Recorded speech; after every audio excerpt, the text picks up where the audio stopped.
کہ وہ رات اور دن مسلمانوں کے خلاف زہر اگل رہے تھے۔ جھارکھنڈ کے صرف ہندو نہیں، ہندو اور مسلمانوں نے مل کر اس تحریک اور اس سیاست کو تھوک دیا اس کے اوپر۔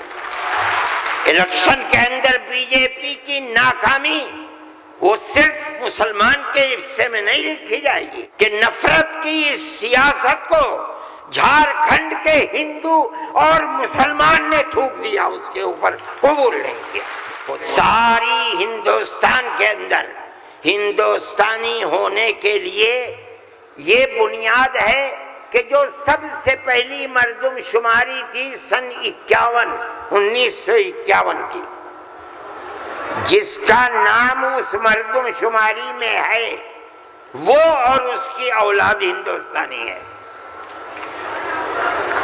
یہ ملک کے اندر ایک قانون بنا ہوا ہے، لیکن کانگریس، بی جے پی اور جو علاقائی پارٹیاں آسام کی ہیں، سب نے مل کر جب مشرقی پاکستان کو مغربی پاکستان سے الگ کیا گیا اور ہندوستان کی طاقت نے کیا۔ اندرا جی کے زمانے کے اندر بہت سے لوگ ہندوستان، بمباری ہو رہی تھی، بھاگ گئے پاکستان، اور پاکستان کے بہت لوگ بھاگ گئے ادھر۔ اب کیسے کہا جائے کہ ہندوستانی پاکستانی کون کون ہے؟ تو سب نے مل کر پارلیمنٹ نے قانون بنایا کہ 1971 کے بعد جو آیا ہے وہ ہندوستانی نہیں ہے، آسام میں 1971 کی مردم شماری میں جس کا نام ہے وہ آسامی ہے، اور اس کے بعد جو آیا ہے وہ آسامی نہیں ہے۔ یہ قانون بنا دیا، قانون بن گیا۔ اب یہ حلق سے نیچے چیف منسٹر صاحب کے نہیں اتری، انہوں نے کہا کہ نہیں، سارے ملک کا دستور ایک ہونا چاہیے۔ ارے بابا، کانگریس کا زمانہ تھا، کانگریس نے پارلیمنٹ کے اندر یہ اصول بنایا، اس کے اوپر بی جے پی کے بھی دستخط ہیں، علاقائی پارٹیوں کو بھی دستخط ہیں، ہم نہیں جانتے کچھ۔ اور تقریر جیسے یہاں کر رہے تھے ویسے ہی روز تقریر وہاں کرتے تھے۔ 71 نہیں 51 بنے گا، 71 نہیں 51۔ کیوں؟ اگر 51 کو بنا دیا گیا تو کم از کم 80-90 لاکھ مسلمان اجڑ جائے گا، برباد ہو جائے گا۔ وہ یہ چاہتے تھے کہ مسلمان کو برباد کر دو۔ آسام میں جمعیت علماء وہ جماعت تھی، ہم گئے سپریم کورٹ میں، ہم نے کہا کہ جب اس زمانے کی حکومتیں متحد ہیں یہ کیسے ہو سکتا ہے؟ یہ اللہ کا احسان اور کرم ہے کہ سپریم کورٹ نے وہ فیصلہ کیا جو حق فیصلہ تھا، اور اس نے کہہ دیا کہ نہیں، آسام کے لیے سن 71 ہی رہے گا۔ تمام پارٹیوں نے اس کو قبول کیا ہے۔ اب زمانہ خراب ہو گیا، دل دکھنے لگا، وہ جو وہاں دل کے اندر مسلمانوں کے خلاف آگ تھی وہ جھارکھنڈ میں لا کر کے اگلی ہے۔ اللہ نے یہاں بھی منہ کالا کر دیا۔ میرے بھائی، جمعیت علماء کا یہ کام ہے۔ ہم نے اس سے پہلے ایک اور مقدمہ آسام کے سلسلے میں لڑا تھا۔ جب لڑکی اپنے شوہر کے ساتھ کسی دوسرے شہر میں پہنچی، یہ لڑکی کہاں سے آئی؟ جو وہاں کا پردھان تھا وہ سرٹیفکیٹ دیتا تھا کہ یہ لڑکی فلاں کی ہے، باپ اس کا فلاں جگہ ہے، لڑکی یہاں رہتی ہے۔ اسی سرٹیفکیٹ کی بنیاد پر اسے آسامی کہا جاتا تھا۔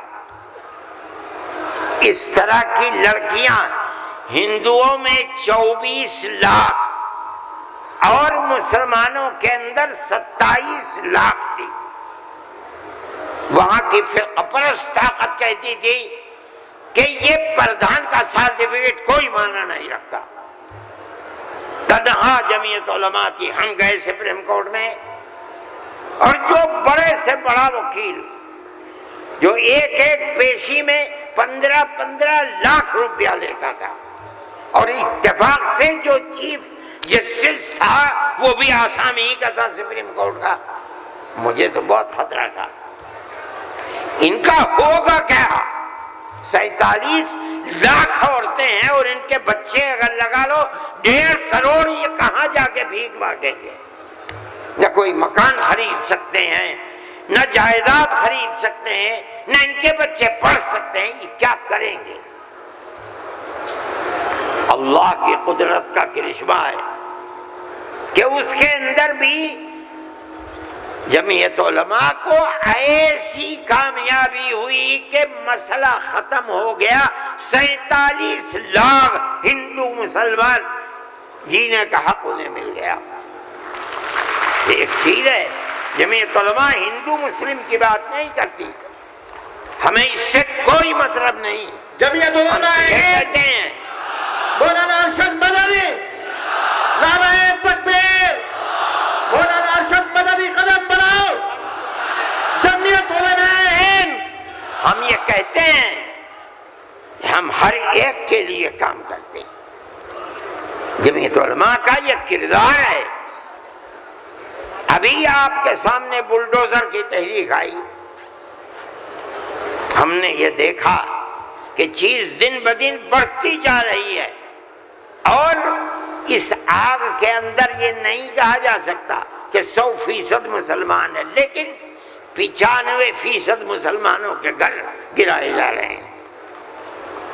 سارے ہندوستان میں جمعیت علماء ہند سپریم کورٹ میں گئی، اور ہم نے جا کر کے یہ بات رکھی، تحریک چلتی رہی، ہم نے یہ بات کہی کہ یہ کیسے ہو سکتا ہے جس گھر کو ماں باپ نے بنایا، اس گھر کے اندر ایک لڑکے نے کوئی کام ایسا کر دیا کہ جو کام گورنمنٹ کے خلاف ہے، آپ کی سیاست کے خلاف ہے، آپ اس مکان کو بلڈوزر چلا کر گرا دیں، وہ ماں باپ کہاں جائیں گے بوڑھے؟ اس کی بیوی بچے کہاں جائیں گے؟ اس کی بہن بھائی کہاں جائیں گی؟ اس کی اولاد کہاں جائے گی؟ بھئی آپ اس کو پکڑ کر کے جیل میں ڈالیے، یہ اپنی زندگی کو صاف دکھلانے کے لیے مقدمہ لڑے گا، آپ اس کے گھر کو کیسے گرا سکتے ہیں؟ مگر یہ بات کسی کی سمجھ میں نہیں آتی تھی۔ ہم اللہ کا شکر ادا کرتے ہیں کہ ہماری اس آواز کو اللہ نے قبول فرمایا، اور اس طرح قبول فرمایا کہ اب کون مائی کا لال ہے، ذرا گھر کا توڑ کے تو دکھلائے۔ نعرہ تکبیر، جمعیت علماء ہند، مولانا ارشد مدنی۔ میرے بھائی، یہ فیصلہ دینے والے مسلمان نہیں تھے، مدرسے کے پڑھے ہوئے نہیں تھے، یہ وکیل جو سپریم کورٹ سے لڑ رہے تھے مدرسوں کے پڑھے ہوئے نہیں تھے، ہندو تھے۔ اس کا مطلب ہے کہ ملک کے اندر آج بھی لاکھوں نہیں کروڑوں ہندو ہیں جو مذہب سے اوپر اٹھ کر دکھ سکھ میں ایک دوسرے کے ساتھ شریک رہنا چاہتے ہیں۔ ہم اپنی 1400 سالہ اسی تاریخ کو زندہ کرنا چاہتے ہیں، زندہ رکھنا چاہتے ہیں۔ جمعیت علماء اس کے لیے کھڑی ہوئی ہے۔ ہم ہر جگہ جاتے ہیں، اس کو نہیں دیکھتے کہ کون ابو حنیفہ کا ماننے والا ہے، کون آدمی اہل حدیث ہے، کون غیر مقلد ہے، کون جماعت اسلامیہ، کون ہندو ہے، کون مسلمان ہے، ہم نہیں دیکھتے۔ اگر ظلم و تشدد ہو رہا ہے ہم وہاں جاتے ہیں۔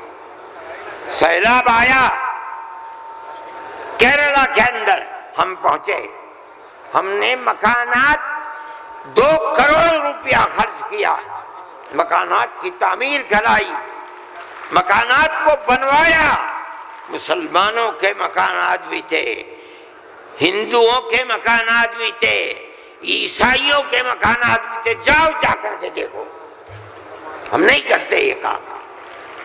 بنگال کے اندر سیلاب آیا، لاکھوں آدمی اجڑ گئے، ہم نے وہاں کیمپ لگائے۔ ایک ایک کیمپ میں 2700 صبح، 2700 دوپہر میں کھانا کھاتے تھے۔ کوئی تمیز نہیں کون ہندو ہے کون مسلمان، جو مصیبت کا شکار ہے آئے ہمارے دسترخوان کے اوپر کھانا کھائے۔ یہ ہمارا کردار ہے۔ میرے بھائی، ان تمام چیزوں کو سمجھنا چاہیے۔ یہ مجھے آج حیرت ہوتی ہے، وزیر اعظم کا خطاب سن کر مجھے حیرت ہوئی۔ ایسا لگتا ہے کہ جسے پڑھ لکھ کر کے نہیں خواہ بخواہ بول دیے۔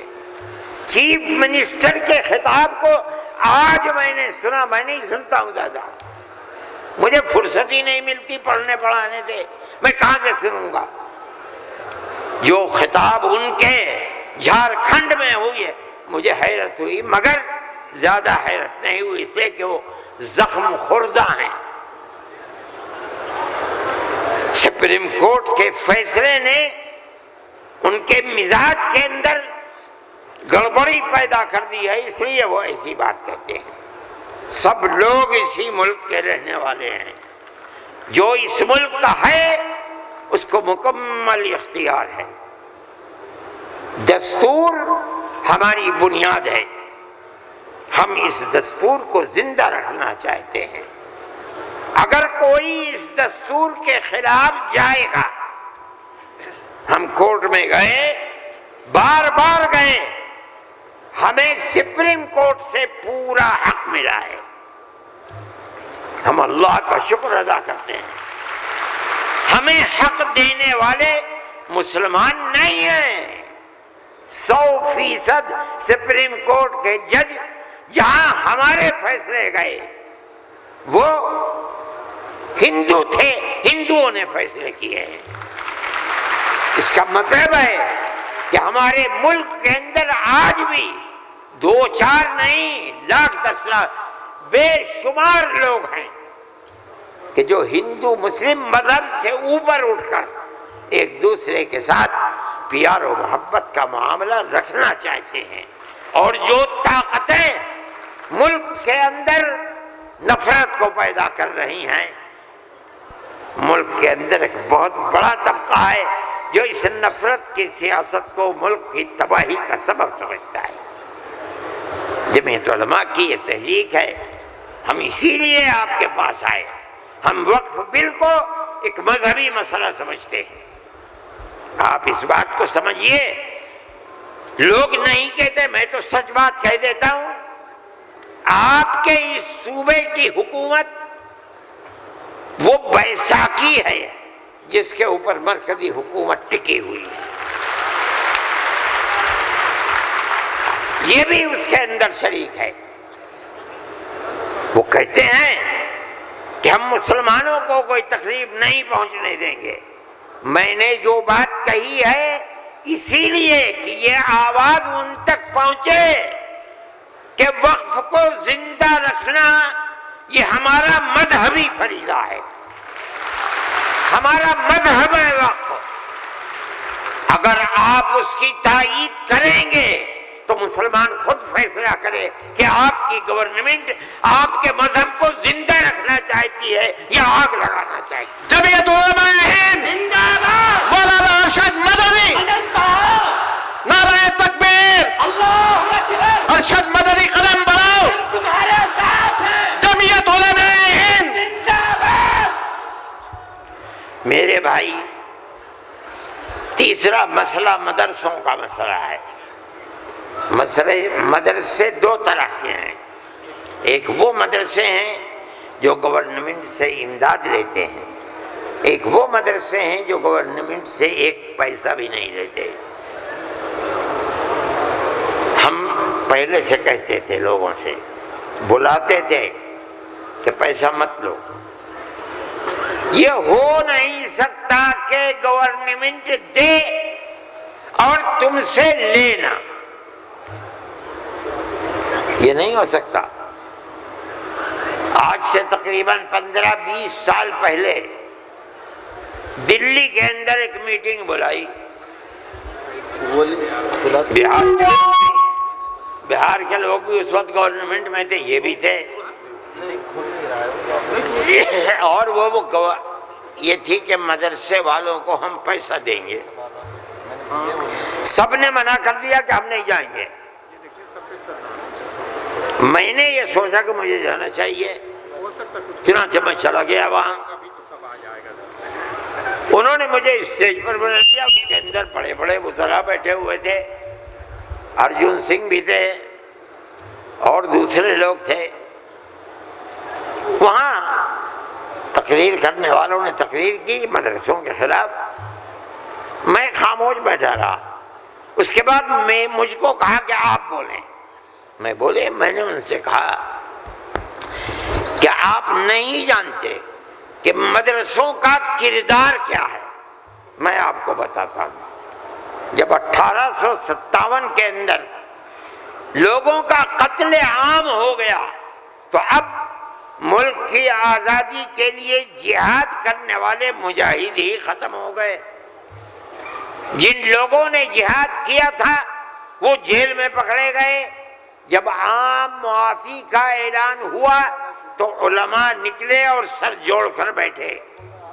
57 میں جہاد ہوا تھا، ٹھیک 9 سال کے بعد 1866 میں دارالعلوم کی بنیاد رکھی۔ کیوں؟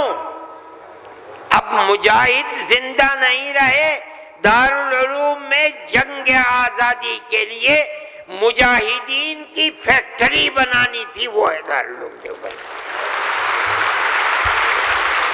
مدارس اسلامیہ زندہ باد، جمعیت علماء ہند زندہ باد، نعرہ تکبیر، اللہ اکبر، مدارس اسلامیہ۔ اللہ اکبر۔ اس فیکٹری سے بڑے بڑے ہزاروں مدرسے بن گئے۔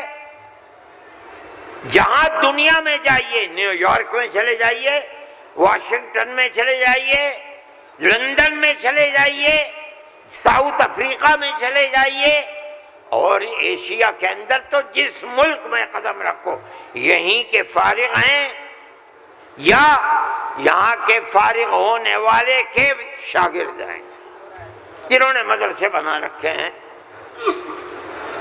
یہ مدرسے در حقیقت ملک کی آزادی کی ضمانت ہیں۔ ملک کے اندر حضرت شیخ الہند یہیں کے پیدا ہوئے جنہوں نے 4 سال مالٹا میں جیل کاٹی۔ مولانا مدنی یہیں سے پیدا ہوئے ہیں جنہوں نے 9 سال انگریز کی جیل کاٹی ہے۔ اور میں نے کہا میں کتنوں کا نام لوں آپ کے سامنے۔ یہ مدرسوں کی زندگی ہے اور یہ تاریخ ہے۔ آپ اس تاریخ کو بجھانا چاہتے ہیں، کہتے ہیں بالکل نہیں۔ انہوں نے کہا کہ ہم نہیں بجھانا۔ میں نے کہا کہ یہ ہو نہیں سکتا کہ آپ پیسہ دیں انہیں اور پھر ان کے نظام تعلیم اور نصاب تعلیم میں دخل نہ دیں۔